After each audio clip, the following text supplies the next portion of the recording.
Bienvenue sur EventCheck, le podcast où l'on parle groupe et événementiel. Ensemble, nous partons à la rencontre de personnalités de notre secteur qui nous racontent leur parcours, mais surtout leur savoir-faire et leur vision. Je vous propose, grâce à notre conversation, de booster vos connaissances et inspirations sur notre métier aux 1001 facettes. Je suis Clémence Ferraud, CEO de BookingCheck, et votre hôte sur ce podcast. Bonjour à tous et bienvenue dans un nouvel épisode d'EventCheck. Vous êtes sûrement en train de vous dire que ce n'est pas la voix que vous avez l'habitude d'entendre et vous avez raison. Alors pour une petite remise en contexte, pour ceux qui ne le savent pas, on a en fait lancé un nouveau format pour débuter la saison 2025 dans lequel en fait on fait découvrir les coulisses de BookingCheck à travers les personnes qui font BookingCheck. Et aujourd'hui, c'est Clémence qui passe de l'autre côté du micro. Et moi-même, Lucie, qui vais du coup lui poser les questions. Hello Clémence. Salut Lucie. Comment ça va? Super, et toi? Très bien. Est-ce que tu es prête? Ah bah prête à être de l'autre côté du miroir. Bah alors c'est parti. Alors toi Clémence, tu as un parcours assez vaste. Tu as fait de l'événementiel et du commercial en restauration, en hôtellerie, mais tu as aussi découvert la partie start-up et tech. Aujourd'hui, est-ce que tu peux nous résumer rapidement un petit peu ton parcours et nous dire en quoi c'est une force pour toi en tant que CEO de BookingCheck d'avoir eu toutes ces expériences? Alors si je dois faire, on va dire 3 grandes phases, je dirais qu'il y a eu, un côté très terrain, et ce côté très terrain, du début de ma carrière où j'ai fait beaucoup de salles. J'ai fait d'autres métiers dans l'hôtellerie-restauration, mais j'ai fait beaucoup de salles, m'a beaucoup aidée pour ensuite, la partie où j'étais justement commerciale, groupe et événements, parce que je connaissais très bien le terrain. Et donc ça me donnait beaucoup d'agilité sur les formats que je pouvais proposer, comment aiguiller le client, et puis aussi pour communiquer avec mes collègues dont je connaissais les contraintes. Donc j'ai toujours eu une super entente avec le terrain, ce qui était très important pour moi. Et puis enfin, il y a eu la partie plus start-up.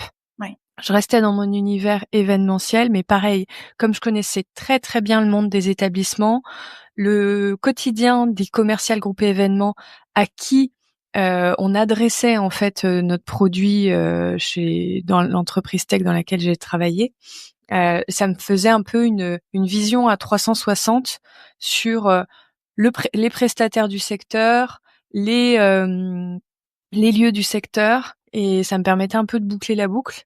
Ouais. Donc j'ai l'impression d'avoir pu faire un peu tous les métiers avant de pouvoir avoir des idées. Et c'est quelque chose que j'aime. Moi, j'aime bien toucher à tout. Ouais. Ça t'a permis d'avoir vraiment une vision à 360 degrés. Et après, du coup, dans la création de BookingCheck, j'imagine que ça a joué énormément et que ça t'a aidé aussi beaucoup Beaucoup. d'avoir justement des expériences dans les différents secteurs d'activité que tu voulais approcher avec BookingCheck. Tout à fait, oui. Quand BookingCheck était, on va dire, en train de tourner dans ma tête, je savais pas que ça allait s'appeler comme ça, mais quand je commençais à avoir des idées, c'est vrai que tous les aspects m'étaient très utiles. Le fait d'avoir été dans une start-up pendant 2 ans qui était vraiment à ses tout début quand je suis arrivée, et qui avait largement grandi quand je suis partie, et d'avoir vu son évolution, bah, ça m'a donné énormément de contexte entrepreneurial, même si moi je n'étais qu'une employée dans cette entreprise, hein. Je n'avais pas du tout le rôle d'une fondatrice, mais j'ai tout vu, j'ai tout observé, donc c'était un peu un super stage de futur entrepreneur. Et puis d'un autre côté, je savais que je voulais continuer à m'adresser aux établissements, et donc bah, le fait de bien les connaître, c'était très important. Malgré tout, il faut pas croire que parce qu'on a fait, on sait. Je sais que il était important de retourner sur le terrain. Moi, je suis beaucoup retournée sur le terrain. J'ai beaucoup observé les besoins. J'ai passé beaucoup de temps aussi, quand on a eu un premier produit, à observer les utilisateurs sur le terrain, Ouais. pour voir comment ça se passait. Et ça aussi fait partie aussi de notre culture de beaucoup être à l'écoute des retours Ouais. quand quand, on sait que, ça peut être utile pour faire évoluer, les services dans le bon sens. Oui, parce que toi, tu étais bien placée pour savoir qu'entre la création d'un outil et après l'utilisation sur le terrain, c'est Il pas peut la y même avoir des chose. gros décalages. On peut imaginer, voilà, l'utilisation de certaines fonctionnalités et en fait, Mmh, dans le quotidien d'un commercial, ça peut pas se passer, forcément comme ça. mmh, tout à fait. Hem, OK, super. Donc pour toi, aujourd'hui, c'est vraiment une force et tu t'imagines pas avoir pu enfin, tu aurais pas pu créer Booking Check sans ces expériences-là? Non, je pense pas. Je pense que j'y aurais jamais pensé. Il fallait absolument et d'ailleurs, c'est une remarque, que me fait souvent, mon associé en disant que le plus dur, c'est de connaître, les contraintes métiers. Et pour lui qui, est donc à ce côté très ingénieur, tech et cetera, il peut imaginer tout et n'importe quoi en termes de technologie, mais s'il sait pas quel problème il adresse, Ouais. donc je vois pas comment j'aurais su que les commerciaux étaient un peu, laissés à l'abandon dans, leur process et leurs outils, si j'avais pas été dedans. Ouais. Et je pense que si j'avais pas été en start-up, je serais peut-être restée très complexée par le fait que avec, mon petit lisse hôtelier, j'étais pas capable de. Donc oui, je pense que la start-up aussi m'a fait du bien en me disant, en fait, on a tous le droit d'avoir des idées et de les mener, jusqu'au bout. Ah, ça pouvait ne pas marcher, hein, mais mais je me suis autorisée et je pense que ça, c'est l'effet start-up. OK, super. Donc oui, ça a complété un peu la boucle, Mmh. ton expérience, en start-up. Et d'ailleurs, c'est quelque chose que moi j'entends beaucoup auprès de nos clients quand j'organise les témoignages, que je discute avec nos clients. Ils sont rassurés aussi par le fait que l'outil a été créé par quelqu'un qui a fait ce métier et ils le sentent, Mmh. dans ton discours, en général. Donc ça, c'est hyper, enfin Oui, hyper souvent on a une belle entente parce qu'on parle la même langue et toute l'équipe d'ailleurs, puisque tout le monde a eu un passage, à minima, dans l'hôtellerie-restauration, l'événementiel. oui, c'est vrai. Donc tout le monde est aligné, ce qui est très important, mais on l'a tous vécu. On appelle, un outil, quel que soit, l'outil ou le service dans la vie professionnelle, dans la vie privée et que la personne ne comprend pas vraiment, Ouais. à qui elle s'adresse, que c'est la problématique de la personne, et c'est très dur et on est dans des métiers, qui nous demandent, d'être un peu sur tous les fronts. Exactement, ouais. Clients, on a des énormes rushs, on a besoin de pouvoir compter, sur des partenaires, qui savent de quoi ils parlent. Ouais. Et justement, en parlant de ça, donc nous, toute l'équipe de Booking Check et toi aussi, on est constamment en relation avec les clients, donc ça nous permet aussi d'avoir, ben, accès au terrain, hein, si je puis dire, aux réalités du terrain. Mmh. Mais il y a aussi, et fort heureusement d'ailleurs, les salons auxquels toi tu avais l'habitude de participer quand tu étais commercial, mais aussi, maintenant, grâce à Booking Check. Et tu m'as raconté, assez récemment que, bah, justement quand tu vas, sur ces salons, tu te rends compte que, bah, tu es une, des seules femmes, CEO, dans le milieu de la tech. Oui. Selon toi, pourquoi est-ce que tu es encore, une des seules femmes CEO dans ce milieu-là? C'est une très bonne question. Heu, je sais pas trop pourquoi on est si peu. Alors je vais prendre vraiment, la Food Hotel Tech parce qu'après les autres tech, je ne les connais pas. Heu, on est encore dans un milieu, déjà si je prends l'hôtellerie-restauration, il y a pas en proportion autant de femmes que d'hommes, à des postes, heu, de direction, voilà. Il y en a Oui, beaucoup au commercial. beaucoup, c'est vrai. Souvent on est là et au marketing. Il y a quelques directrices générales, qui De plus en souvent plus, oui, de plus, on va dire. de plus en plus. Heu et j'ai l'impression aussi qu'il y a un effet peut-être où, on s'autorise peut-être moins à croire en nos idées. Donc ouais, j'ai l'impression que ça vient de là. Ce qui me choque peut-être un peu plus, Ouais. c'est de voir surtout que dans les fondateurs des outils de, la Food Hotel Tech, il y a très, très, très peu de gens qui ont connu le terrain de l'hôtellerie-restauration, qui viennent de l'hôtellerie-restauration. Il y a beaucoup d'ingénieurs, d'écoles de commerce, mais il y a extrêmement peu de personnes qui ont officié dans ces métiers-là avant, Ouais. Donc au-delà ça même rejoint du ouais, genre. ça rejoint un peu Euh, du coup ce qu'on disait, juste avant. oui, Mais c'est vrai que vous avez eu de la chance de vous trouver avec Reda parce que, oui, lui, il a le très côté tech, complémentaire. voilà. Et toi, tu as le côté, terrain, commercial, événementiel. Mais c'est vrai que même moi, récemment, j'ai fait mon 1er, food hotel tech et il y a très peu de femmes, Très peu. Oui. enfin, il y a des commerciales, oui, mais Oui, oui, très oui, en employée, mais en fondatrice. Je pense tout de suite il y a Louisa de chez Malou. ouais. Et Et après, je cherche. Hein. Après, il y en a peut-être qui sont plus discrètes, que je connais pas encore. oui, c'est sûr, ou Euh, encore, qui ont pas encore décidé de se lancer, mais ouais. ça peut arriver. Mais je pense que c'est surtout une question de s'autoriser. Je pense qu'on se peut-être que les femmes ont plus tendance naturellement à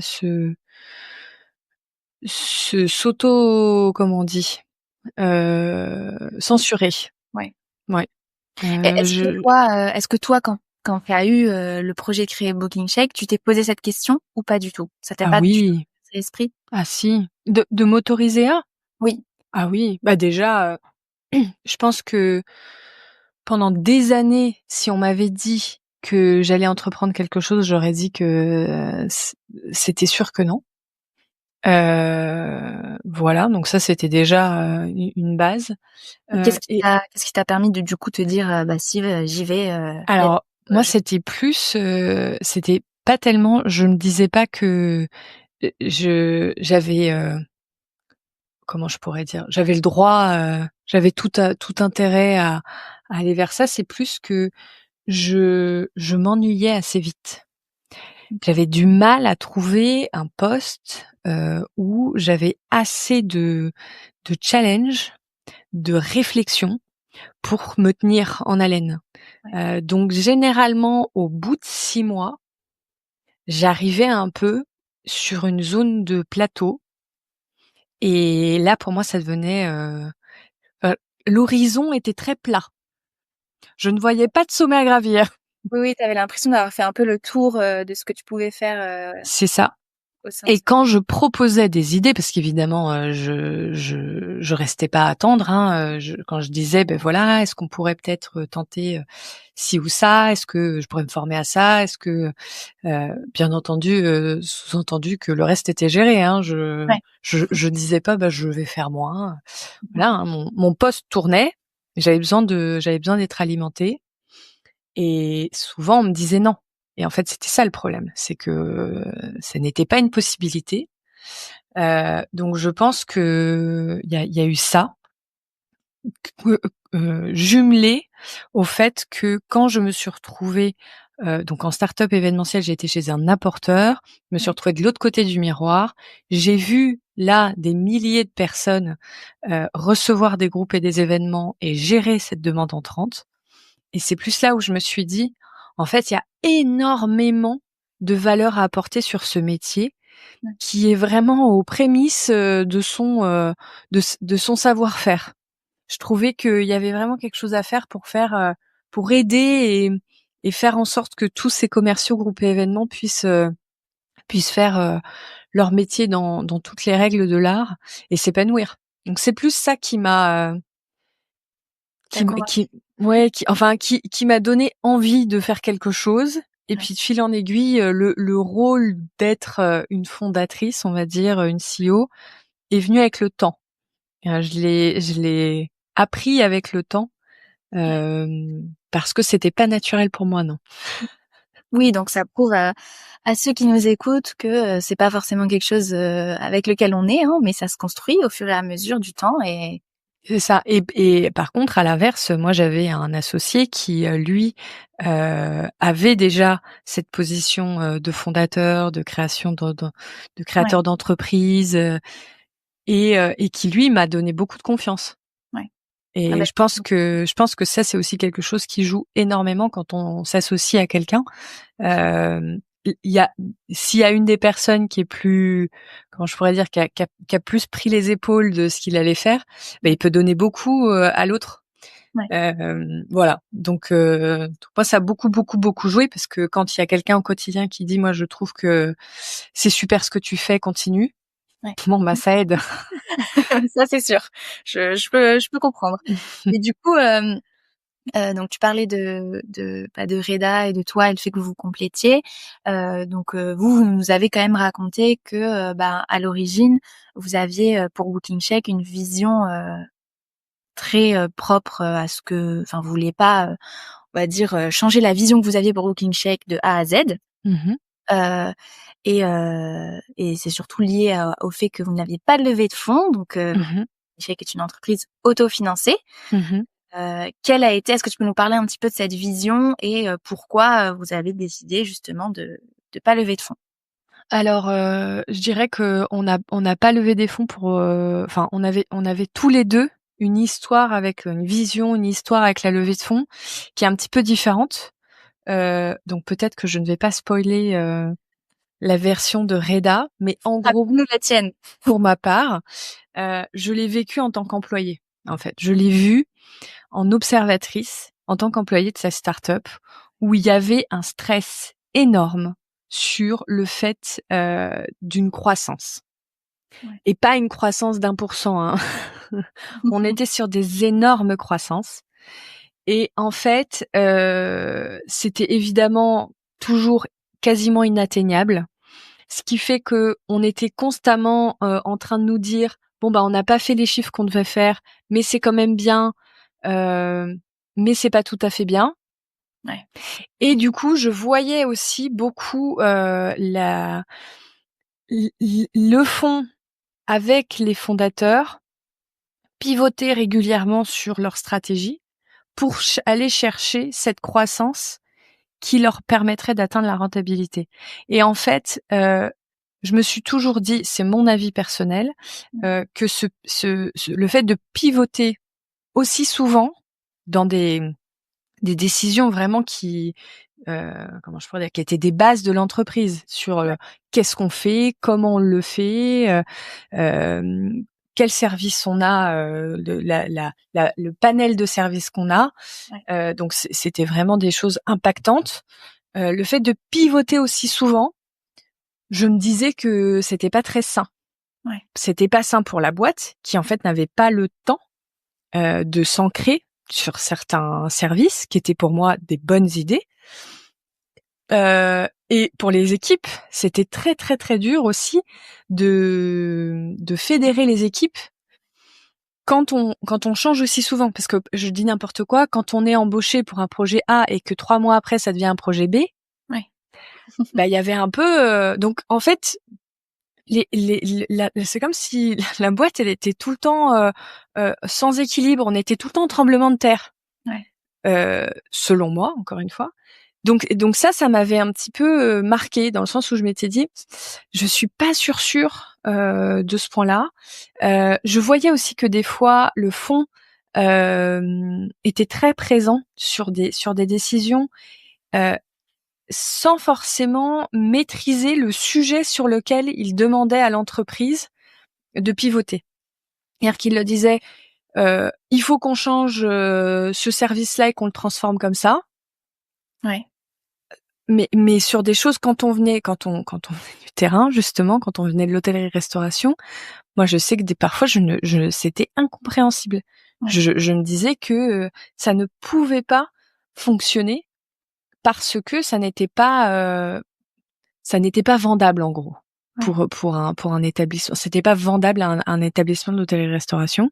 Et parce qu'en fait, les investisseurs avaient une vision, enfin, j'imagine que c'était des investisseurs qui connaissaient pas le terrain et du coup qui avaient une Non, vision non, non. C'est des gens complètement qui ont une vision très très business, très en décalage avec les réalités du terrain et du coup, en vous vous qui êtes peuvent être en décalage avec la réalité du terrain. Donc, en gros, on avait, selon moi, une entreprise qui était tout le temps un petit peu en train de chercher son équilibre, tout le temps en mouvement parce que on pivotait beaucoup pour aller vite faire cette croissance dont on avait besoin. on avait des personnes au board, on va dire des investisseurs avec les fondateurs qui ne maîtrisaient pas forcément les sujets sur lesquels ils devaient prendre des décisions parce que ils n'avaient pas connu ces milieux-là. Et je pense aussi que un peu comme on peut pas demander à un enfant de marcher au bout de 6 mois, et ben en fait on ne peut pas demander à une boîte de faire certains résultats, d'avoir une certaine maturité Ouais. sans avoir un certain temps. Et il y a des temps qui ne sont pas compressibles. Et je pense que c'est l'erreur de la levée de fonds aussi, c'est-à-dire que quand on donne une grosse somme à une entreprise et qu'on lui dit dans 1 an il faut que tu sois là, Ouais. et ben parfois c'est inatteignable, pas parce que c'est inatteignable tout court, c'est inatteignable en 1 an. Ouais. En 1 an, la maturité, il faut 3 ans, par exemple. Ouais. Ça dépend des sujets, hein, c'est un peu philosophique ce que je suis en train de dire, Oui, mais oui, c'est ça. il y avait voilà. Donc moi, c'était les 3 raisons pour lesquelles je ne voyais pas comment je pourrais m'épanouir avec de la levée de fonds, Ouais. parce qu'il y aurait une relation avec les investisseurs qui pourrait être tendue si on n'est pas d'accord, parce qu'il y aurait un stress de la rentabilité et moi, je ne suis pas quelqu'un qui fonctionne au stress. Je sais qu'il y a plein de gens pour qui ça marche très bien, moi absolument pas. Moins j'ai de stress, plus je performe. Ouais. Plus j'ai de stress, moins je performe. Donc ce stress permanent du résultat qui, je le savais bien, est souvent inatteignable, Ouais. et moi étant perfectionniste aussi, ça aurait vraiment été très très très très fructueux. Et maintenant, alors ça c'est plus aujourd'hui avec le recul que j'ai sur les 7 années qu'on vient de passer, il y a des choses que j'aurais pas pu apprendre, il y a des postures que je n'aurais pas pu avoir, des visions que je n'aurais pas pu avoir avec un certain temps. Ouais. Et donc je pense que le fait de ne pas avoir fait de levée de fonds m'a permis d'avoir des temps Ouais. cohérents d'apprentissage Oui, sur de plein de prendre choses. compte, de trouver un équilibre sur la croissance, Mmh. tant, personnel en tant que CEO que, pour Booking Shake, Oui. l'entreprise. Ouais. OK. Et tu me disais, assez récemment que surtout dans le milieu de la tech, souvent, quand tu en parles, les gens sont étonnés, du fait que, bah, vous ayez pas de levée Ah de oui, ça surprend beaucoup. oui, ça alors pourquoi est-ce que ça surprend autant? Et est-ce que c'est, très lié au milieu de la tech ou pas forcément? Alors je pense que c'est très lié au milieu de la tech, la levée de fonds. Ouais, je pense. C'est un modèle très très start-up Ouais. qui nous vient des États-Unis, de le Silicon Valley. Et je pense en fait que ça a surtout été une tendance de fond et que assez rapidement, on s'est plus trop posé de questions. En fait, pour monter une boîte tech, il fallait faire une levée de fonds. C'était un Ouais. peu un format classique. C'était un peu une étape obligatoire, par laquelle Ouais, passer, pour réussir. ouais, c'est ça. Euh, et il fallait vraiment être en dehors des sentiers battus pour se dire attends, pourquoi on aurait besoin de faire une levée de fonds? Ouais. Et c'est un peu ce qui s'est passé, c'est qu'on s'est dit attends, mais en fait ça va nous coûter combien de monter cette boîte? Ouais. Et il s'avère que nous on avait tout notre savoir-faire en interne. Ce Oui, qui est j'ai très très peu de déjà parlons de mes concurrents, j'ai très peu de concurrents qui sont à 100% heu, capables de tout coder en interne. ouais. Ce qui était notre cas. Donc en gros, on avait le chef, on avait la directrice de salle, on pouvait ouvrir le restaurant en gros. Ah, c'était et on avait 4 murs. Voilà. Oui, soit le recrutement n'était pas obligatoire pour pouvoir créer Booking Shake. Bah pour avoir 5 clients au début, non, on Ouais. pouvait s'en sortir tous les 2. Et on n'avait pas c'est pas comme si on construisait, je dis n'importe quoi, si on construisait une fusée, oui, il nous faut énormément de staff, il nous faut du matériel, il nous faut de la R&D, et cetera.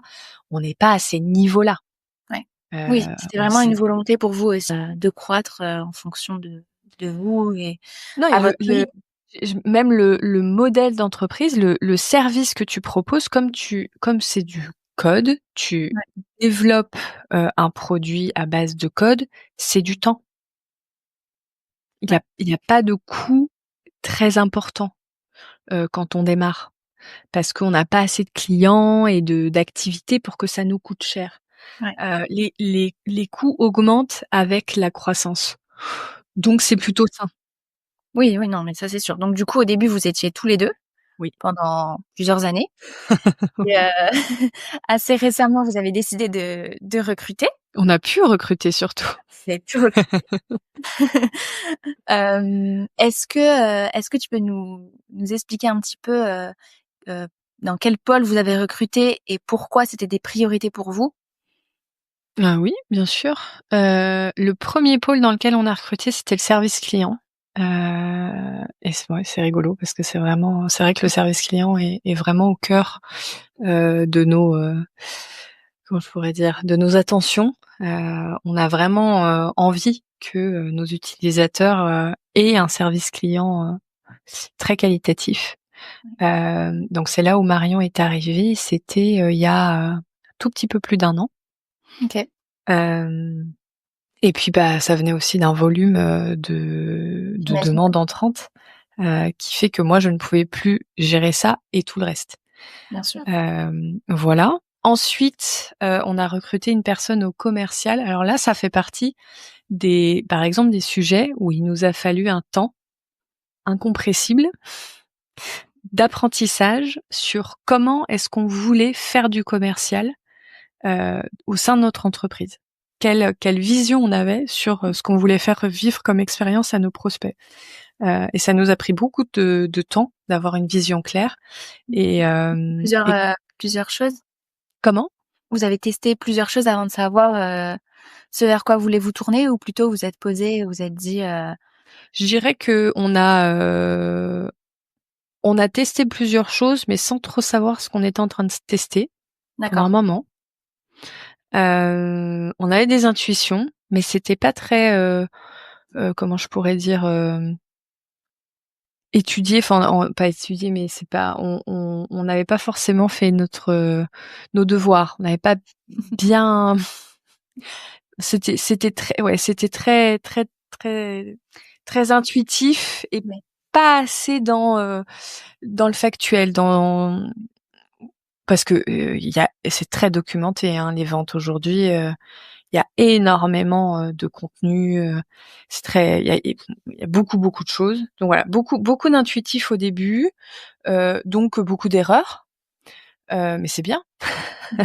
Il fallait qu'on les fasse pour arriver à, mais attends, il doit bien y avoir des trucs un peu plus cadrés. Il y a bien des gens qui sont passés par là, il y a bien des choses et c'est là où, on a creusé de plus en plus, chaque étape du process de vente, du cycle de vente, ouais, hem et où les choses se sont éclairées assez vite. Mais là, pour le coup, il y avait de l'apprentissage. On allait vraiment consommer, des livres, des podcasts, suivre des personnes, qui avaient, voilà, qui avaient une certaine aura dans ces sujets-là sur ces sujets-là. Et c'est là où quand on a eu une vision assez, claire de ce qu'on voulait faire, on a recruté Margot ouais, et heureusement qu'on l'a recrutée avec une vision claire parce que je suis quasiment sûre que si on l'avait recrutée 1 an avant, et ben, Margot ne se serait pas épanouie avec nous et ça aurait été bien normal. ouais, Parce qu'on aurait été la fameuse entreprise, qui manque d'équilibre. ouais. On lui aurait dit: «Il faut faire comme ci. Ah non, il faut faire comme ça. Non, ça marche pas, on va faire un peu comme ça». Et du coup, bah, les taux de confirmation, les ventes, ça se serait tout de suite senti et puis, bah, elle se serait sentie en échec et alors que la stratégie est très, très, très importante. Voilà, donc ça, c'était en septembre. Puis en octobre, bah, c'est le moment où tu as recruté toi, Ouais, parce que c'est une partie très, très importante pour nous, la partie contenu. exactement. C'est vrai que ça, c'est une grosse partie que vous avez mis, en place bien avant mon arrivée avec le podcast, le blog. Toi, tu étais aussi, présente, sur LinkedIn. Est-ce que tu peux nous dire pourquoi est-ce que c'est une partie, un pôle assez important pour vous et pourquoi vous avez décidé aussi, bah, de créer toutes ces ressources autour du métier? Parce qu'on parlait tout à l'heure des ressources autour du métier de commercial, mais commercial groupe et événements, il y Ah a pas oui. beaucoup de ressources. c'était plus léger, Voilà. voire absent. À la base, c'est venu un petit peu de l'essence du service client. Comment est-ce qu'on fait un service client hyper qualitatif. Ce serait génial qu'on puisse avoir une genre de conciergerie avec plein de sujets qui sont adressés. On peut accompagner nos clients sur toutes leurs questions. Et en fait, un des moyens de faire ça, c'est le contenu, donc d'écrire des articles assez précis, j'en sais rien, sur comment faire des factures légales, comment augmenter son taux de confirmation, j'en passais des meilleurs. Donc il y a eu ça. La naissance du podcast vient du blog. En fait, j'ai commencé par le blog et pour faire du blog, des fois je me disais ce serait hyper sympa que je fasse des interviews de gens qui sont très bons dans certains sujets et que je le transforme en article. Donc OK. voilà, moi j'en sais rien, je dis n'importe quoi. J'ai connu dans ma carrière une de mes collègues qui était vraiment hyper calée pour développer le marché entertainment dans les hôtels. Donc tout ce qui est interview, tournage, etc. C'est quoi, c'est bon. Comment est-ce qu'elle développe ce segment quand elle arrive dans un hôtel, comment ça se passe et quels sont les besoins de cette cible-là en particulier. Et donc ça peut être un exemple. Voilà, je vais interviewer cette personne, le transformer en article, blablabla. Et en écoutant parler les personnes que je sollicitais, je me disais en fait, c'est génial de les entendre parler. En parallèle, à la maison, on écoutait beaucoup de podcasts. Et donc, on a commencé à se dire, mais il y a rien. Il y a pas de podcast. Il y avait presque pas de podcast du tout, ni en événementiel, ni en hôtellerie-restauration en France. C'était presque le néant. Alors, moi, j'ai choisi une niche dans la niche. C'est un podcast très précis. Mais il y a de la place pour beaucoup de choses. Et ça, c'est né un peu comme ça. Et puis, au début, j'ai fait pas mal de Instagram. Et en fait, voilà, l'erreur du débutant, la débutante. Il y avait pas ma cible sur Instagram. Ils étaient pas là. Non, mes directeurs d'hôtel, etc. Ils se disaient pas, tiens, le week-end, je vais aller regarder de la stratégie commerciale groupe événements sur Instagram. Non, pas du tout. Donc, mais je me suis accrochée quand même. Je pense que j'ai fait Instagram pendant 2 ans. Oui, quand même. Ouais. Avant de me dire, faut arrêter là. Faut arrêter l'hémorragie. J'imagine que tu voyais la différence avec LinkedIn. En fait, en parallèle, j'ai commencé LinkedIn. Et oui, il y avait une grosse différence, ne serait-ce qu'en termes de demande entrante. Ouais. J'en avais jamais eu sur Insta en 2 ans et j'en ai eu assez vite sur LinkedIn. Donc en fait, je me suis dit, c'est pas grave, on arrête Instagram, on se concentre sur LinkedIn. Et puis si un jour on est une multinationale, on pourra prendre Instagram, mais du coup on fera un autre type de contenu adapté à des médias plus B2C. Ouais. Voilà, donc en gros, tout s'est construit un petit peu au fil de l'eau, au fil de nos aventures avec et de nos apprentissages. Et donc ce contenu, on l'utilisait pour nos clients. On l'utilisait pour se faire connaître aussi parce qu'en fait, comme on avait décidé de pas faire de levée de fonds, qu'on était tous les deux, on n'avait pas le temps d'appeler la terre entière. Et donc, on s'est dit, au début, on va miser sur une stratégie liée à notre marque, à la connaissance de notre marque et au fait que les gens voient qu'on met vraiment beaucoup d'énergie et d'attention sur ce métier. Ce qui, on espère, leur fera penser que on a vraiment à cœur de les aider. Marché du coup, on est là aujourd'hui, mais au début c'était un pari. On se disait, on espère qu'ils vont voir qu'en fait, via ce contenu, on est vraiment, on a vraiment envie de les faire aller plus loin et de faire en sorte que leur service performe. Oui, et puis on était les seuls aussi à faire ça. Forcément, c'était un gros point fort pour vous. Alors, c'était un gros point fort, mais du coup, c'était en fait quand on est les premiers à faire quelque chose, généralement, on a un peu les deux versants. On a voilà le côté où tout le monde, enfin, il y avait une partie des personnes qui pouvaient nous dire mais pourquoi vous faites ça? C'est bizarre. Pourquoi vous recrutez pas 5 commerciaux? Et d'un autre côté, on a tout l'autre pan qui dit mais c'est génial, mais on attendait ça, mais merci, voilà. Donc on a les deux versants. Je suis curieuse de savoir les profils des deux différentes teams.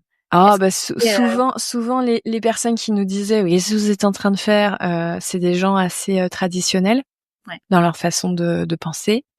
Et les autres, bah c'était des personnes beaucoup plus modernes, qui vont être à l'affût des tendances, voilà. Donc qui sont Surtout, des curieux.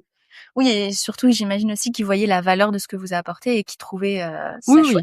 Alors ça, c'est très important, c'est qu'il faut faire. C'est-à-dire que quand on décide de faire du contenu, il faut faire du bon contenu, hein, sinon ça marche pas.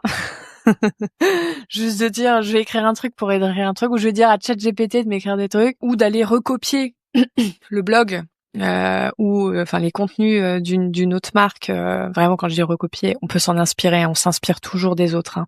Oui. Mais de faire un copier-coller, c'est pas l'idée du siècle. Voilà. Donc en gros, sans le savoir au départ, le contenu est devenu vraiment comment je pourrais dire, ça fait partie de ce qu'on est aujourd'hui, de ce qu'est l'entreprise. Donc on ne compte pas s'arrêter là. Et c'est là où on a eu besoin de main forte. C'est ça qu'on fait ce podcast aujourd'hui d'ailleurs. Par exemple, mais c'est là où on a eu besoin de toi aussi pour pour venir faire en sorte que la machine tourne, parce que ce sont des gros moteurs. Il y a beaucoup de production. Oui. Et puis ça nous permet de créer de nouveaux formats aussi, c'est-à-dire qu'on peut aller plus loin parce qu'on avait des idées, notamment on avait aussi l'idée du Chèque Club, pouvoir créer un club pour les commerciaux groupes événements où ils puissent venir rencontrer leurs pairs, s'aider et faire fructifier ce marché. On avait aussi l'idée de faire des workshops, des webinars. Enfin voilà, on avait envie d'étendre nos contenus à d'autres formats. Mais pareil, moi j'avais besoin de quelqu'un avec moi, ça devenait compliqué. Et puis il y a d'autres recrutements qui arrivent, mais surprise, surprise. C'est ça, c'est encore secret défense pour C'est le encore moment. secret, mais c'est en cours. Oui, Donc il y aura bientôt d'autres podcasts. exactement. Donc exactement. Donc initialement vous étiez deux, maintenant Mhm. 5 et bientôt Mhm. peut-être 6 ou 7, on sait pas trop. Ou 8. Donc moi j'ai l'impression quand même que depuis que je suis arrivée chez Booking Shake, il y a un peu deux teams. La team qui se dit mais comment vous faites tout ça alors que vous êtes seulement 2 ou vous êtes seulement 5. C'est incroyable tout ce que vous faites, bravo, félicitations. Et l'autre team qui s'étonne et qui trouve ça un peu bizarre qu'on soit que 5. Et pas 30. La team qui est rassurée par les grosses équipes. Est-ce que grosse équipe égale meilleur produit? Est-ce que ça rassure? Quel est ton point de vue là-dessus et qu'est-ce que tu dirais justement à cette partie qui trouve que 5 c'est pas beaucoup et que c'est pas rassurant? C'est biaisé en fait, c'est complètement biaisé par la levée de fonds. Parce qu'évidemment, comme la plupart des entreprises lèvent des fonds, elles vivent à crédit, façon de parler. Et pour atteindre une croissance exponentielle, il faut des grosses équipes pour aller chercher cette croissance. Donc, les équipes sont, genre, n'importe quoi, on va avoir le même volume de clients que certains logiciels, mais ils vont être 10 fois plus nombreux, mais parce que il y a quelques millions derrière, ce qui est pas notre cas. Donc en fait, c'est un effet d'optique. Généralement, plus on a des petites équipes tech, plus ils sont agiles, parce qu'en fait, plus ils sont nombreux à coder sur le même code, plus ça crée des interférences et donc on est beaucoup moins rapide. Ouais. Donc ça, c'est une vraie volonté de notre part d'être très très très très peu nombreux sur la tech. Après, on s'applique aussi beaucoup nos propres conseils. C'est-à-dire que nous, on conseille beaucoup à nos clients de se challenger sur leurs process et leurs outils. Ouais. Bah devinez quoi, on fait pareil. Donc tout est très étudié, mais ça tu le sais. On n'a aussi aucun problème à aller tester des outils si s'ils ont l'opportunité de nous faire gagner du temps. Ouais. Et voilà, donc je dirais que c'est un peu une remarque qui n'a pas vraiment de sens à partir du moment où il y a des références clients, où l'entreprise a une position de choix sur le marché, c'est Ouais. qu'il y a une bonne raison. C'est pas un écran de fumée. Nous, on a des milliers d'utilisateurs sur la plateforme en ce moment même. Ouais. Si on était un écran de fumée, on aurait vite coulé, surtout sans avoir fait de levée de fonds. Ouais. Donc la taille de l'équipe, c'est un peu étrange comme question. C'est un peu comme si nous, on allait voir un restaurant et on leur demandait combien ils étaient en cuisine. Je sais pas si ça change grand-chose, qu'ils soient, je vais dire n'importe quoi, qu'ils soient 10 ou qu'ils soient 20. C'est vrai. Bon, ben, ça a pas forcément changé la qualité de l'assiette. Oui. Oui, non, mais moi, je suis totalement d'accord avec toi, mais c'est vrai que parfois ça crée Oui. des frustrations ou des blocages chez les clients. Moi, je sais que quand j'étais commerciale, on m'a déjà demandé combien de serveurs il y aura pour mon événement, et si on n'avait pas assez selon eux, c'était la panique à bord. Oui. Donc en fait, ça marche dans tous les contextes. Tout à fait. Oui, moi aussi, c'était quelque chose que les clients pouvaient me dire quand j'étais en groupe et aux événements, et ça me faisait toujours sourire parce que, bah, comme je leur disais, je dis: «Beh, vous pensez qu'il leur faut combien par personne?» Ouais. Voilà, et puis après, bah, l'idée aussi, c'était de justifier, son savoir-faire. C'est-à-dire que s'ils Oui. me disaient: «Bah, il faut, un serveur pour 2 personnes», voilà, on expliquait pourquoi ça, ou à l'inverse, un serveur pour 30. Ouais. Bon, bah, s'il est derrière un buffet, oui, mais on va s'attendre à plus de services que ça, quoi. Donc voilà, tout se justifie, heu, mais sur nous, c'est vrai que c'est assez rigolo quand on sent qu'il y a des personnes qui sont un peu figées sur notre nombre, parce que ça n'a pas vraiment de sens. Non, ça a pas vraiment Ouais. d'importance, on va dire. Surtout qu'on est même connu pour être, très rapide, Oui, en plus, en service termes, client, et au service client et en tech. ouais, c'est vrai. Donc bon, nous on est fort de nos témoignages clients, on va dire, donc voilà, ça nous fait sourire, mais ça a pas de grandes conséquences, et puis, bah, ceux qui il y en a qui se laissent rassurer, puis il y en a pas, et c'est pas grave, ça veut dire que c'est pas encore le moment pour nous de collaborer ensemble. La Ouais, confiance n'est pas là, donc il exactement. faut attendre que la confiance se fasse. Et ben justement, la confiance, tout ça, ça fait partie un peu aussi des process de décision quand on est en contact avec, des établissements.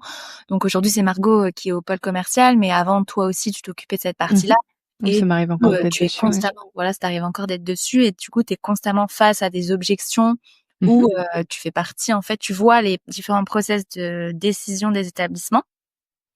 Une chose, que tu remarques souvent, c'est que ce sont les directeurs généraux qui choisissent l'outil pour les équipes commerciales. Heu, Mmh. Pourquoi, à ton avis, ce sont eux qui décident de ça, alors que ce sont les équipes commerciales qui, au final, utilisent, l'outil? Alors, on va dire que ce que tu dis là, ça peut très bien se passer et ça peut être très compliqué. Heu, un directeur général qui mène, on va dire, le projet, heu, avec, en duo, Oui, de sa direction groupe et événements, généralement ça se passe très bien. S'il y a de l'écoute, et que chacun peut s'exprimer. Souvent aussi, quand ça se passe très bien, les directeurs généraux laissent l'équipe commerciale prendre le dessus sur toutes les questions liées à ce qu'ils ont besoin que l'outil fasse. ouais, Parce que un directeur, sur ce que l'outil doit faire, va être biaisé par ses besoins à lui, qui sont généralement des besoins financiers et reporting. ouais, Or, c'est, une partie analyse, mais c'est pas le dur du métier, du quotidien. C'est anecdotique, c'est 5, on va dire, voilà, sur un mois, c'est 5 du temps des équipes commerciales de faire leur analyse financière et reporting. Il reste 95, c'est beaucoup. ouais. Mais généralement, les équipes commerciales, qui sont, comme je dis, voilà, écoutées, soutenues, donc généralement, elles ont une certaine maturité aussi dans leur métier. Elles savent ce dont elles ont besoin. Quand, il y a une direction générale qui prend toutes les décisions, Ouais. Il y a un seul cas où ça se comprend, c'est, si l'équipe commerciale n'est pas stable.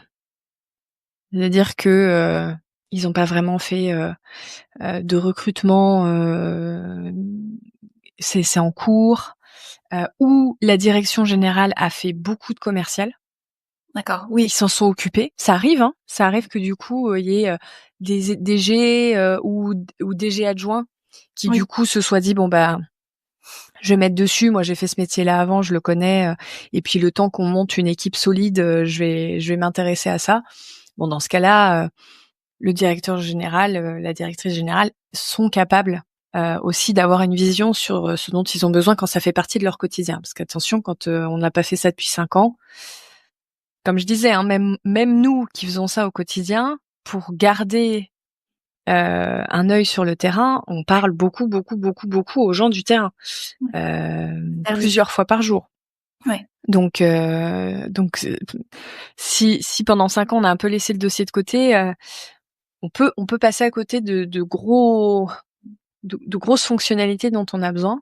Oui, Par c'est sûr. contre, une direction générale qui n'a jamais fait ce métier ou l'a fait il y a très longtemps, décide en autonomie, ne pense qu'à ses besoins de, comme je disais, finance, reporting, et cetera. Bon, bah, on peut le dire, assez facilement, ce sera pas ils choisiront pas l'outil, dans le long terme. Ouais. À un moment donné, c'est un outil qui les mettra en difficulté parce ils ne l'auront pas pris dans le bon sens. Et le prendre dans le bon sens, c'est dire: «C'est quoi 80% du métier? Et sur ces 80% du métier du quotidien de mes commerciales, où est-ce qu'il y a des problématiques? Qu'est-ce qu'on doit améliorer?» Ouais. Voilà. Et c'est notre rôle aussi. Nous, quand on rencontre nos prospects, on les aide à comprendre, où est-ce que ça pêche, pourquoi, Ouais. et qu'est-ce qu'on peut faire pour eux. Et parfois aussi, ça nous arrive de leur dire que, ils en sont pas au stade où nous, on doit rentrer dans la course. Ouais. Ils sont avant, par exemple. Ou, ils ont besoin encore de, j'en sais rien, de construire leur équipe. Ouais. Si par exemple la direction générale dit, «Nous, on s'en occupe pas», ou pour l'instant les demandes, bah, des fois on répond, des fois on répond pas. Et puis, bah, on a eu beaucoup de turnover sur ce poste. Bah, ça sert à rien. Ça sert à rien de donner une voiture de course qui va rester au garage. Oui, Ça c'est ne que sert à rien. leur établissement, enfin, en tout cas, leur équipe ne sont pas encore prêtes à passer ce cap. C'est ça. Et donc, ce que j'aime beaucoup faire comme métaphore, c'est que je dis souvent, c'est très difficile de juger, le tableau de bord d'une voiture quand on ne conduit pas. Ouais. Moi, je suis pas pilote de course. On me montre, 2 voitures de course de 2 marques différentes, avec des tableaux de bord différents. Ça va, peu me parler. Voilà. Donc, bah, c'est ce que je dis souvent aux prospects, il faut que vous maîtrisiez bien votre sujet parce que là, on va vous montrer un outil spécialisé, Ouais. et qui demande, bah, une réflexion, de personnes qui connaissent bien ce métier. Ouais. Donc, Voilà. morale de l'histoire, que vous soyez, directeurs généraux ou commerciaux, il faut que vous travaillez ensemble pour choisir l'outil et Oui. pas une seule. D'ailleurs, de toute façon, chez nous, ça fera partie des requis. Si vous voulez une démonstration, il faut que toutes les équipes, concernées soient impliquées, et qu'on les rencontre. Donc, voilà. C'est foutu. Vous êtes obligés de venir tous ensemble.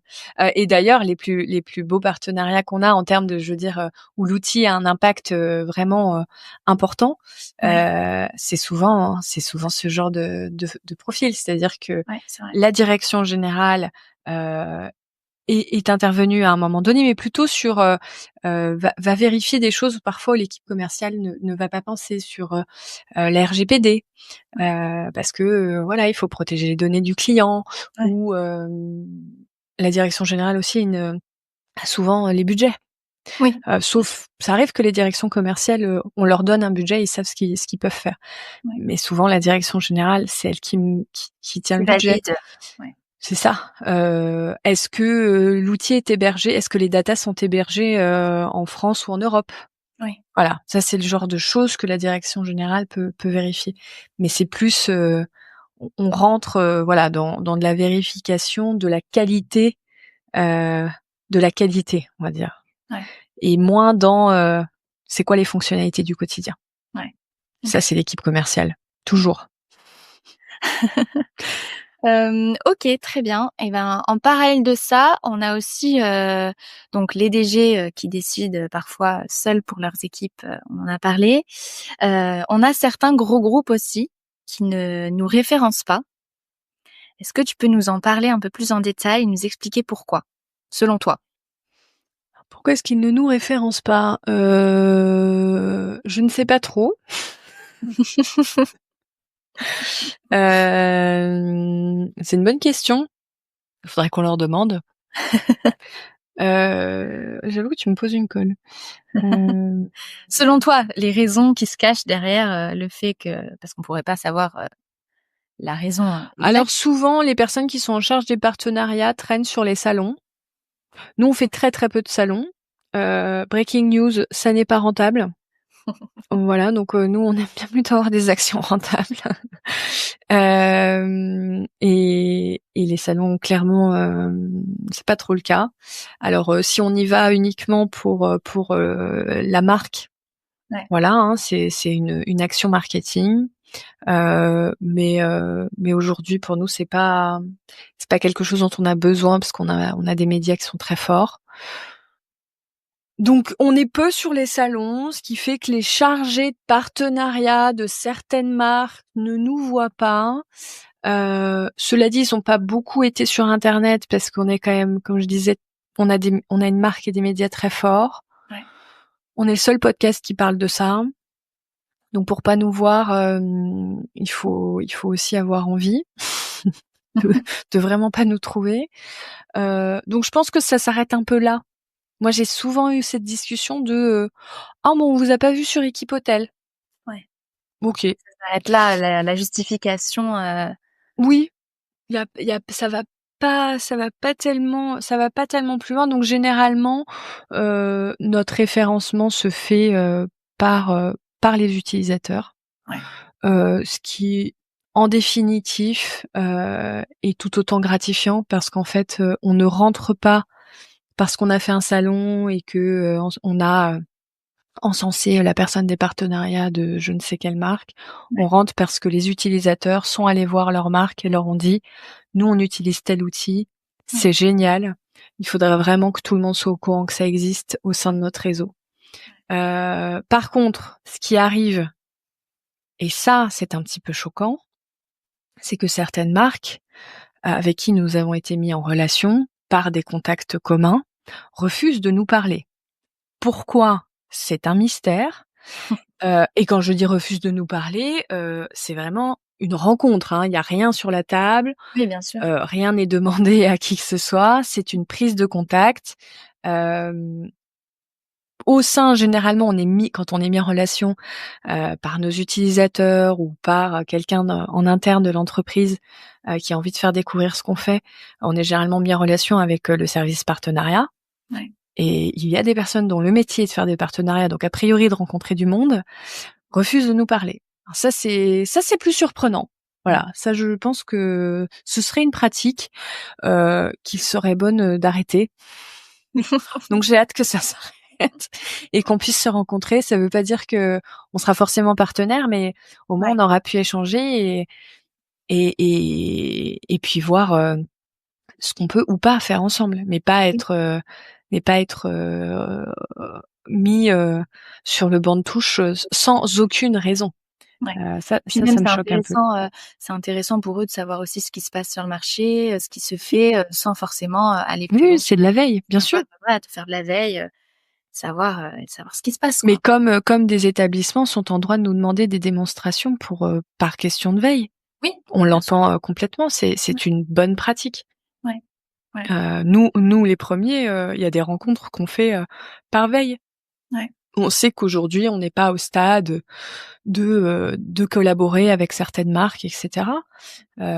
mais c'est pas grave. En fait, on se connaît. On sait aussi, est-ce qu'on a des visions communes? Est-ce qu'il y a des choses qu'on partage pas? Et donc, est-ce qu'on pourrait aller plus loin? Comme je disais, on a aussi des médias, donc c'est vrai qu'on interviewe beaucoup de monde, et ces rencontres nous permettent aussi de donner, de mettre en lumière plein de personnalités du marché qui le méritent. Mais faut-il encore qu'on puisse parler au service des partenariats? C'est sûr. Parce que je tiens à dire que nos médias sont gratuits, donc c'est pas, voilà, on vraiment, on vient très gentiment, on n'est pas très agressif sur ce qu'on demande. Ouais. Non, mais c'est sûr que ça, c'est un point sur lequel, on n'aura pas de réponse pour l'instant, je pense, en tout Voilà. cas. À moins que certains, en les écoutant, aient envie Voilà. de nous répondre. Envoyez-nous des petits messages pour nous expliquer. Matt. Et un autre point aussi que je voulais évoquer avec toi, parce que c'est quelque chose qu'on voit aussi assez fréquemment, surtout dans le milieu de l'hôtellerie, c'est de nombreux établissements qui utilisent encore des logiciels assez old school avec des interfaces pas très Windows intuitives, 98. voilà, des outils très très vieux ou alors pas du tout. Enfin, on n'a pas l'impression d'être en 2025. Pourquoi est-ce que selon toi certains établissements continuent à utiliser ce type d'outils? Oh, ça peut s'expliquer par plusieurs raisons, par habitude, par mimétisme aussi. Je sais que par exemple, moi je viens d'un moment de ma carrière, j'ai été très palace et hôtellerie de luxe. Bon on était tous sur Delphi. Ça change, mais c'est nouveau. Donc en fait, je pense qu'on se posait pas trop la question. C'était le Georges V à Delphi, nous le Plaza on va avoir Delphi. Enfin en fait, il y a pas beaucoup d'outils traditionnellement sur ce qu'on fait. Donc Oui, il y c'est avait vrai. ça aussi, hein, il y avait pas 12 000 options. Accor avec Coquelicot, les palaces avaient Delphi. Enfin les palaces, je mets l'hôtellerie de luxe aussi dedans, les 4-5 étoiles Oui. haut de gamme avec des gros services commerciaux avaient Delphi. Ouais. Parfois, j'ai Euh, l'impression aussi que c'est rassurant pour certains établissements de savoir que plein d'établissements utilisent ce logiciel. oui, Donc, oui, mais ça, c'est ce que je dis, c'est le côté mimétisme. ouais, Voilà, je dis n'importe quoi. Si Marriott avait tel outil, un autre hôtel business 4 étoiles avec beaucoup de salles de réunion, un peu porteur sur le MICE, allait se dire si Marriott ils ont ça, c'est que c'est bien. ouais. Voilà, hein, c'est un exemple à la volée. Et puis, la raison souvent qui fait que ces outils sont encore là sur certains établissements, c'est parce que ça n'a pas été un sujet qui a été adressé. Ouais. En fait, le service commercial tourne comme ça. Les équipes sont habituées à contourner ces outils, parce que je vous le dis, ils les contournent. Puisque je l'ai fait, et je l'ai fait dans tous les hôtels où j'ai été, et c'est pas moi j'étais trop junior pour apprendre à contourner les outils, donc c'est mes managers qui m'ont appris à contourner les outils. Donc on est tous sur Excel à côté, hein. Ouais. Oui, oui. Et on rentre le minimum syndical dans ces vieux outils en fonction de ce que la direction a dit. Ça c'est obligatoire. Donc je vais dire n'importe quoi sur un des hôtels sur lesquels j'ai travaillé. Dans Delphi, on ne faisait que les fiches de fonction. Voilà. Ouais.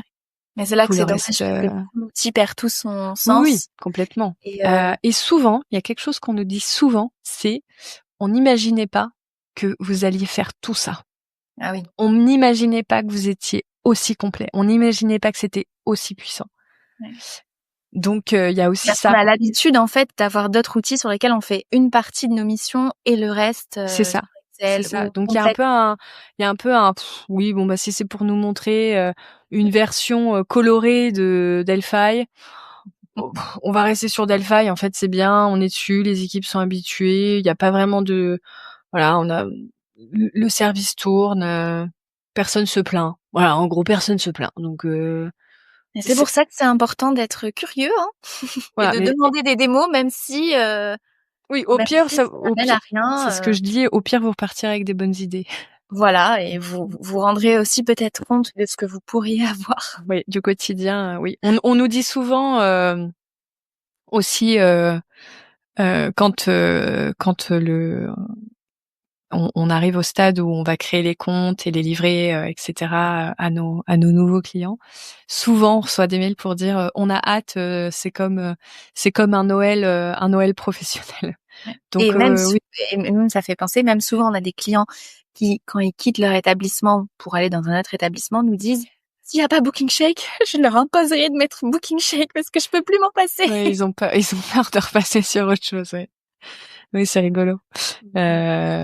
Donc oui, moi je dirais que c'est beaucoup par on n'a pas vraiment adressé le problème, on fait pas vraiment de veille là-dessus. Et c'est pas quelque chose qu'on nous apprend, hein, soyons honnêtes. Moi, quand j'étais commercial groupe événement, le process n'était pas souvent un sujet. Alors moi, c'est quelque chose que j'aimais beaucoup. Que tu aimes toujours. Ouais. Oui, en interne aussi, hein, je vous processe. Mais je sais pas pourquoi j'aimais ça. Particulièrement. Je pense que c'est surtout parce que j'aimais passer beaucoup de temps avec les clients et donc je me disais oula, faut que ça file droit sur cette partie-là parce que vraiment j'ai autre chose à faire que de la saisie et du copier-coller toute la journée. Mais on m'a jamais dit est-ce que tu pourrais challenger nos process? Est-ce que ce serait bien que tu vois s'il y a d'autres trucs qui existent? C'était un peu naturel. Mais maintenant que j'ai grandi, je suis un peu plus vieille, je me dis en fait, c'est hyper important. Nous, on est tout le temps en veille. Bah, comme je disais, si on est peu et qu'on arrive à avoir cette agilité et qu'on choisit d'être peu justement pour que les clients soient tout de suite aussi en lien avec nous, avec des équipes et pas de l'IA ou que sais-je, et ben c'est pardon, et ben c'est grâce au process et aux outils. Ouais. Donc Bah, justement, en parlant de process, c'est vrai que chez Booking Check, en général, on les accompagne dans leur process aussi, en même oui, temps que l'installation de l'outil.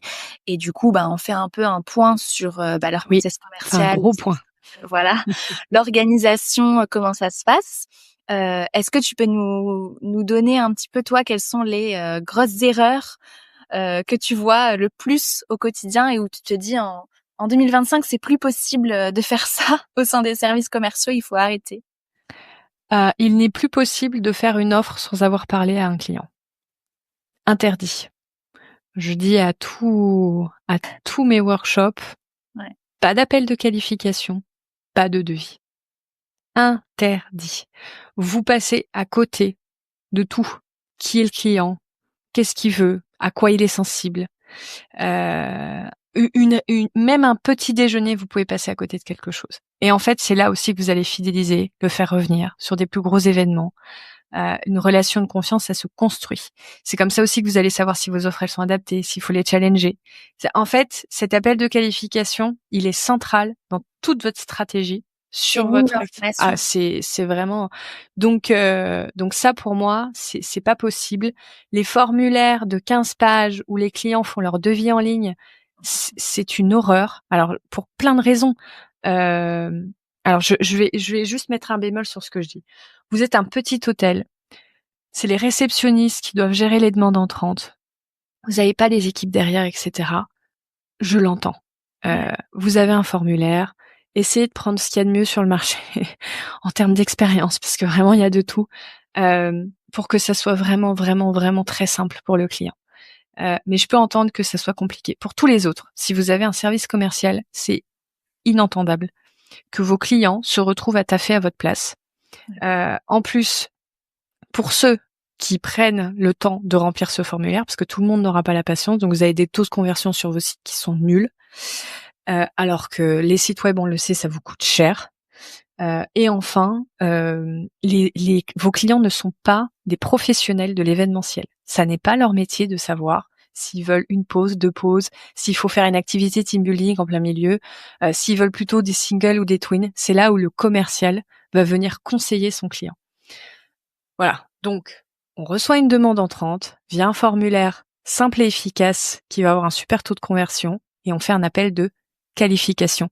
Et on note toutes les informations de son appel de qualification dans un logiciel dédié pour avoir un brief. Ça, c'est mon premier conseil. Pour ne pas oublier de mettre les informations qu'on s'est dit lors du premier appel sur la fiche de fonction. sur la fiche de fonction, sur l'offre. Je suis Voilà. malade, ma collègue doit reprendre le dossier. J'ai mis ça un peu sur la page 2 de mes notes, la page 12 et la page 26. Voilà, hein, les carnets de notes. Ouais. Ont ce problème-là, donc il faut quand même prendre le brief sur une plateforme qui permet à l'équipe de collaborer. Le fait qu'aujourd'hui on paie les services commerciaux à faire énormément de copier-coller. Alors on copie-colle les demandes entrantes qu'on reçoit par mail, on copie-colle nos offres de devis en devis de devis Excel en devis Excel en devis Excel, hein. Je vous vois. Voilà. Ensuite, on copie-colle nos briefs sur fiches de fonction V1, V2, V4, V12. Ouais. On passe nos journées à faire du copier-coller. Les mails clients. Alors là aussi, on fait plein de copier-coller de nos briefs, de une partie de notre offre, un peu dans le devis, puis on remet des trucs dans le mail. On a des modèles, mais plus ou moins bien faits, qui se remplissent pas tout seuls, donc il y a des choses qu'on doit refaire à la main. Voilà, on passe notre journée à faire du copier-coller. Ça aujourd'hui, les outils comme les nôtres, ils suppriment toute cette partie-là. Ouais. Ça n'existe plus. Donc le temps gagné, nous on sait que nos clients, ils nous disent que facilement, ils divisent par 2 leur charge de travail du quotidien. Ouais. C'est énorme. Minimum. Il y en a un pas longtemps, hein, Lucie, qui nous disait en témoignage qu'il était il avait divisé par 3 ou 4. Il nous disait qu'il faisait 3 à 4 fois plus vite cette tâche administrative en fait. Voilà. Donc voilà, ça c'est vraiment l'utilité de la technologie, c'est de venir enlever tout ça. Et j'irai le dernier point alors là, je suis vraiment sur ce qui me choque, hein. Je dis pas ce qu'on pourrait faire mieux, hein. Ah oui, Vraiment ce qui est grave. Ce qui te choque le plus. J'en ai un en tête, j'attends de voir si tu le dis. Ah. Et le dernier, c'est toute la partie devis facture. Facture pro forma. Alors là, je vais vous dire, c'est la kermesse, hein. Tout le monde fait tout et n'importe quoi. Rien n'est légal. On me dit souvent, mais la légalité, Clémence, c'est pas très grave. Non, jusqu'à ce qu'il y ait un petit contrôle, hein, parce que vous savez que nous, on a déjà récupéré des clients qui sont venus chez nous parce qu'ils avaient eu des contrôles fiscaux. Et qu'on est les seuls du marché à vous faire des vraies factures d'acompte, des vraies factures de solde, des vraies factures totales, des vrais avoirs, des factures acquittées, des devis qui correspondent aux mentions demandées par le site impôt.gouv. Ouais. Donc tout est légal, on vous protège. Et il n'y a quasiment pas un client qu'on accueille, pas tous, mais c'est moins de 10% des clients qu'on accueille ont une partie devis facture en règle. Ouais. Donc à plus de 90%, vous êtes en danger. Et ça j'avoue que vous me faites peur. Ouais. Je pense que la plus grosse erreur souvent, c'est la proforma pour réclamer des acomptes. Parce que la proforma, ça n'existe pas. Voilà, c'est comme pas d'offre, pas d'appel, pas d'offre. La proforma, ça n'existe pas. Il faut que vous l'oubliez, la proforma. Proforma, ça a la même valeur qu'un devis. Donc, en termes de facturation, aucune. Voilà. Et puis de toute façon, breaking news, c'est la deuxième de cet épisode. La facturation électronique ne vous permettra plus de faire des proformas, donc préparez-vous. Exactement. Facture proforma égale pas de paiement. Vous serez pas payé, donc j'imagine que ça va vite s'arrêter, mais voilà. Aujourd'hui, elle est encore très populaire. Et je ne jette pas la pierre. Je l'ai fait, hein. Vraiment, quand je dis vous me faites peur, c'est parce que quand on me dit la légalité, c'est pas grave. Voilà, ça me fait peur. Mais par contre, j'en ai fait des milliers, hein, des factures de proforma dans mes anciens postes. Donc je sais. Mais maintenant que on sait ce que vous risquez, on peut pas vous laisser comme ça. C'est sûr. Mais bon. C'est mon top 3. C'était très bien déjà. Tu as mentionné tout ce que j'avais en tête aussi, donc tu vois. Merci Lucie. Écoute, très bien. Dernière petite question avant qu'on finisse cet épisode. Comment est-ce que tu imagines le métier de commercial événementiel évoluer ? dans les prochaines années? Mmh. Alors je vais dire comment j'aimerais, Comment tu aimerais? parce que comment je l'imagine, c'est Oui, dur. comment tu aimerais? Parce qu'il y a pas aujourd'hui de tendances assez, marquées qui sont en train d'impacter ce métier-là, pour faire des pronostics. Mais ce que j'aimerais, c'est que, heu, les équipes, soient, plus, soutenues. C'est souvent des groupes qui sont un petit peu laissés, voilà, alors, on les laisse un peu se débrouiller. On leur donne peu accès à de la formation, à du contenu, et cetera. On leur donne pas de temps pour faire ça. Parce que nous, des contenus, des formations, des webinaires, et cetera, par exemple, on en a plein, ils sont gratuits. Ouais. Mais il y a souvent des équipes qui nous disent, «Oui, mais moi, je peux pas, en fait, prendre sur mon temps de travail». Ouais. Ah oui, mais c'est du travail de se former. Donc en fait, j'aimerais que les équipes aient des temps, pour se former, pour pouvoir monter en compétences, pour pouvoir du coup mieux se structurer, et ce qui veut dire que derrière, on fera vivre des expériences beaucoup plus qualitatives à nos clients, Ouais. et que les établissements auront une vraie sécurité, de fonctionnement par le service groupe événement, qui est souvent un service qui amène un matelas financier à un établissement, que ce soit un hôtel, un restaurant, un lieu événementiel, c'est toute son activité. Alors bon, Oui. eux, c'est plus qu'un matelas, mais c'est ce que j'aimerais pour notre métier. Je dirais, une montée en savoir-faire, qui fait que, on ait une satisfaction, client, qui ne fait, qu'aller, toujours plus loin. Mais c'est un métier qui évolue beaucoup. En 7 ans, je trouve que on va dans le bon sens. Ouais. Keep Et going, on est là pour les accompagner. c'est ça. Eh ben, merci beaucoup, Clémence, pour Merci cet Lucie. épisode. Merci aussi à tous ceux qui ont écouté jusqu'à la fin, et on vous invite à écouter les autres épisodes aussi de l'équipe, donc Margot, Marion, mon épisode et bientôt celui de Reda qu'on n'a pas spoilé, heureusement. Tout à fait. Je laisse à Reda raconter, tous ses secrets. Voilà. À bientôt Lucie. À bientôt, bonne journée à tous. Toi aussi.